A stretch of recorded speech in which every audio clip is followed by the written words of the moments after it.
so the advantage of having the van in the driveway is now I can go out and I can actually measure everything, and I can redo all my drawings and rethink my designs. One of the first tasks that I had to do was to pull the panels off of everything, and sometimes that wasn't obvious. So this video is really exposing what's underneath the panels. You know, if you're going to the dealer or you're going to look at a ProMaster City, you want to know what's underneath those panels. Well, this video is going to show you that, and talk a little bit about how difficult it is to remove one or several of those panels. Okay, in this video I'm going to take you on a little tour of what the back of the van looks like without all of the door panels in it. And so the first thing to notice is that the rear door panels, most of these panels came off pretty easily. Okay, I mean, this is information that I wish I had had before I started this.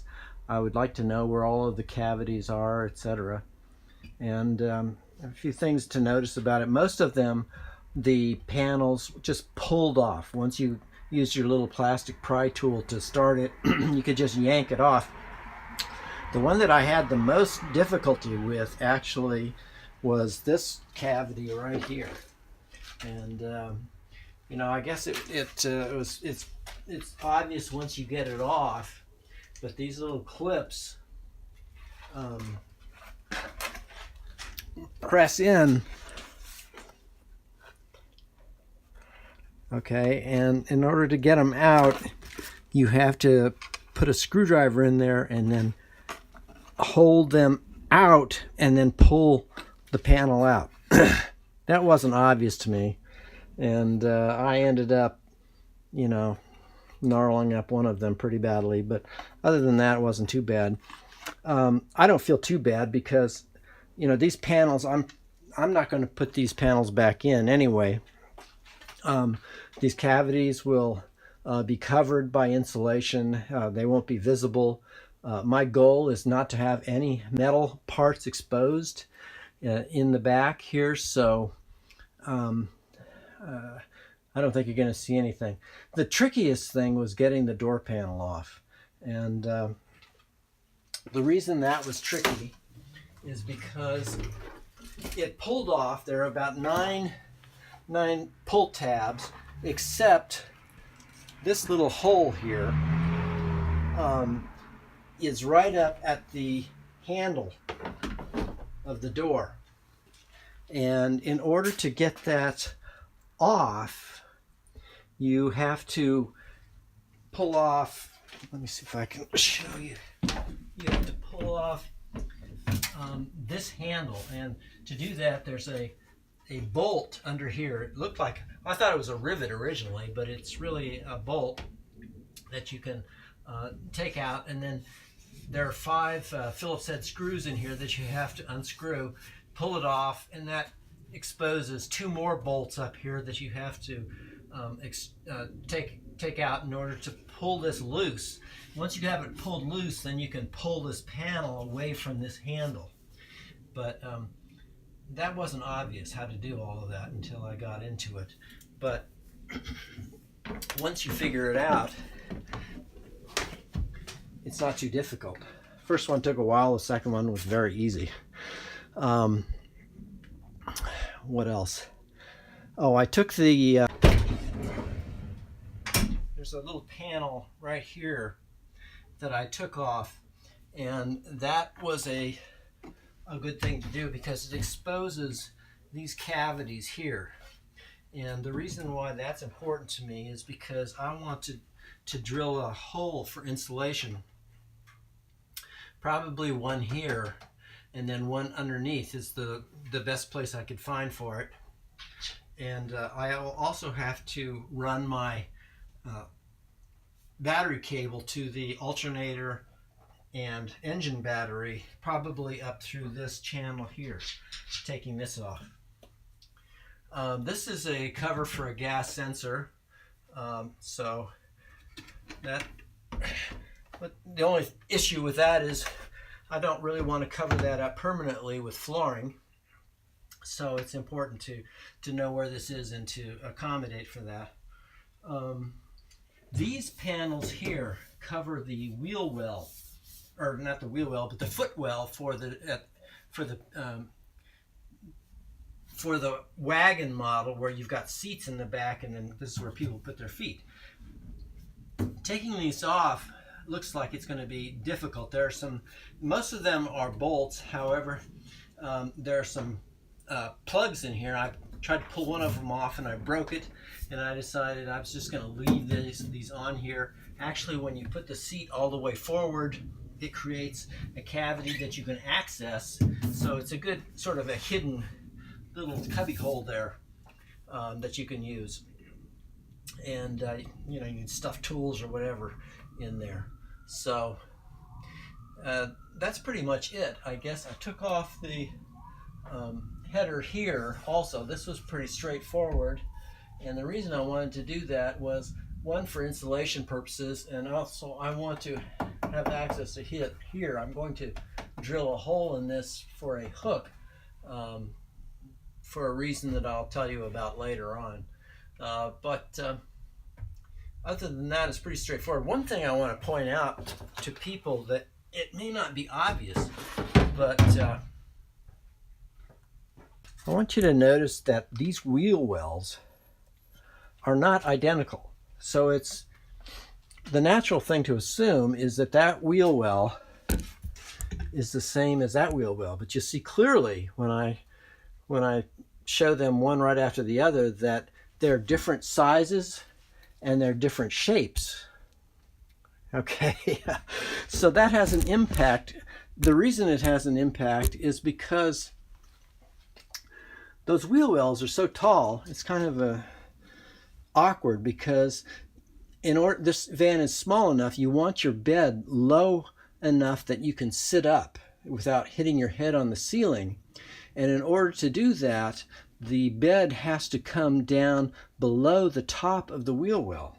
So if you choose to put your bed on the passenger side, for example, you're going to have less of a protrusion into your bed than if you put the bed on the driver's side, because the wheel well is substantially larger.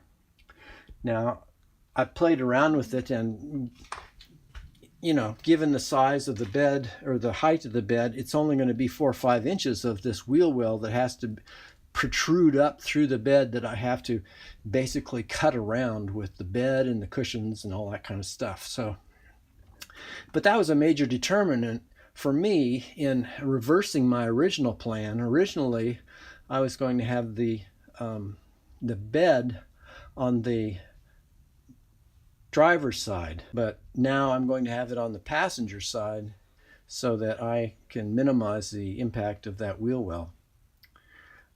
And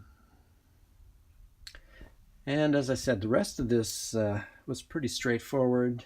Taking off the the lights pull out very easily. It becomes pretty clear where all the cavities in the van are, and you can start to think about how you're going to deal with your wiring and your insulation and your paint.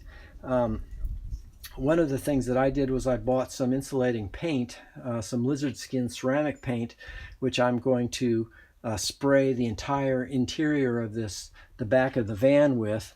The difficulty for me at this point is that it's January, and I really need to be outside to do this, even though it's going to be all, taped off and everything with plastic, etc. But nevertheless, I need to have the temperature in the 70s in order to do this painting. So, and also the way I'm going to be building the bed and the cabinets and everything, I'm going to be doing a lot of gluing, which I need a higher temperature for that too. So I'm pretty much in the planning mode still. Now, it occurs to me that one thing I should do is build everything modularly so that I can put it in here actually, and then when I'm ready to do the painting and the insulation, I can just pull it out easily and then put that insulation in and put it back in. So that means that I will I'll have to account for all of the attachment points for all of those things, and it's actually easier to do that when the thing is not insulated at all. So that's where I'm at. I still have a few things to do. I need to pull off a panel over there by that passenger rear door, and I have to figure out a way to get my cable through the firewall, and that's going to be a challenge. I have been looking at where I can drill these holes. I want to put a ventilation hole both on the driver's side and on the passenger side. On the passenger side, it's going to ventilate my electronics, my batteries and charge controller and inverter charger. And on the driver's side, it's going to ventilate my refrigerator, which is going to be located there. So those two vent holes are going to be sort of about a foot and a half or so forward of the wheel wells. And so I've been looking at how I can get a hole through the bottom of the van in order to do that. So that's where I'm at, and hopefully I'll make some progress in the next little while here. Just one other thing to mention here. I think this is the place where the door handle connects in, the hinges or whatever on the outside.